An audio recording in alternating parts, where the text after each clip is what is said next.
This video is sponsored by Nebula.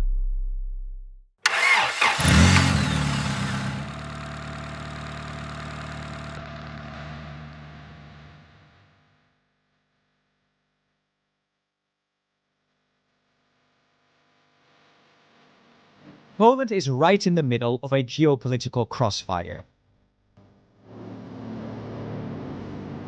This election matters a lot. All eyes on the presidential race. 3 contenders in the spotlight, but 2 powerful rivals behind the scenes. End of a political deadlock or a shift back to the right?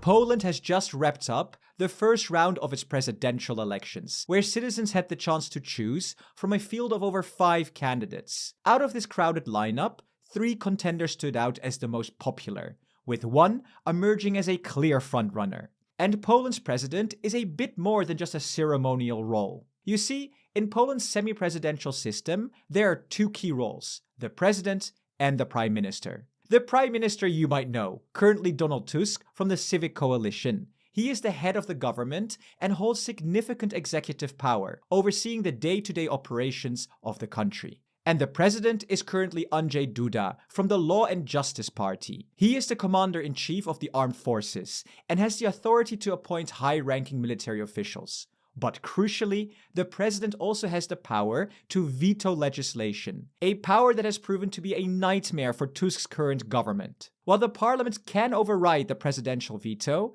it requires a 3/5 majority vote in the parliament. And as you've probably guessed, Tusk does not have that supermajority. For example, Tusk's failed attempt to reverse the controversial judicial reforms by the Law and Justice government. These reforms violated EU law, and despite Tusk's effort to reverse them, Duda vetoed the changes, leaving the government at odds with the courts. Therefore, these elections are super important. And without further ado, let's have a look at the results. In 3rd place was Sławomir Mencen, a right-wing populist and chairman of the far-right New Hope Party, as well as one of the leaders of the Confederation Party. He is a tax advisor and known as an anti-establishment outsider, often criticizing the political elite. In 2nd place was Karol Nawrocki, an independent candidate backed by the conservative Law and Justice Party. A historian and president of the Institute of National Remembrance, Nawrocki focuses on Polish nationalism and sovereignty,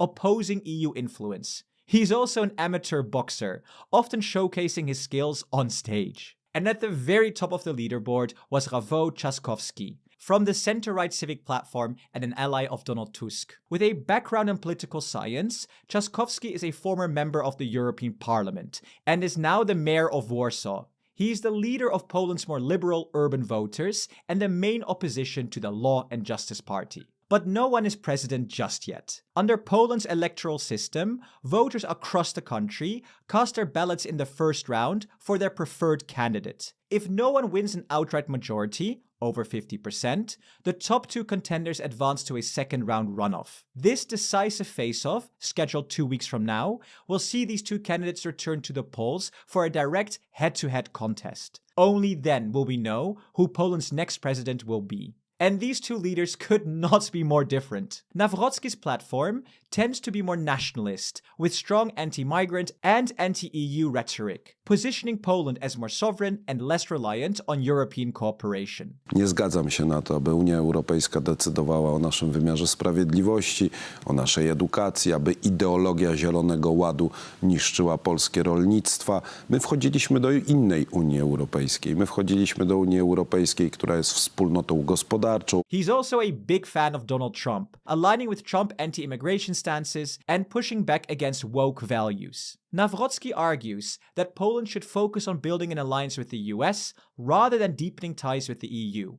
He even met Trump in the White House and reportedly received his support. Trzaskowski, on the other hand, promotes a more liberal pro-European vision for Poland, and he's a vocal critic of the kind of populist and nationalist politics that Trump represents. Instead, he supports closer integration with EU leaders, especially with the newly energized Weimar Triangle, and is focused on pushing through rule of law reforms to align with EU values and secure access to EU funds. He also believes Ukraine's future is in the EU and potentially even NATO, seeing support for Ukraine as vital in the face of Russian aggression. This stands in stark contrast to Nawrocki, who supports Ukraine's fight against Russia but opposes NATO or EU membership for Ukraine. On immigration, Trzaskowski supports helping Ukrainian refugees, but has backed tightening benefits for the unemployed and suspending asylum rights for those crossing from Belarus. Nawrocki, on the other hand, favors a much more restrictive approach, prioritizing Polish citizens and limiting benefits for all refugees. So, these are the two candidates, and if Trzaskowski wins, this election could be an extraordinary moment for Donald Tusk, who has fought hard to regain control from the right-wing Conservative Law and Justice Party. Wygrana Rafała Trzaskowskiego w wyborach 18 maja będzie oznaczała tyle, że Donald Tusk będzie rządził właściwie całą Polską, a jak rządzi, to wszyscy widzimy. What an image it would be. Tusk holding both the government and the presidency. This could position Poland as a European powerhouse, strengthening ties with the Weimar Triangle, the Baltic states, and the Nordic countries. It might mark the beginning of something new, reshaping this part of Europe, perhaps even setting an example for Slovakia and Czechia in the future. A Nawrocki victory, however, could alter this scenario significantly.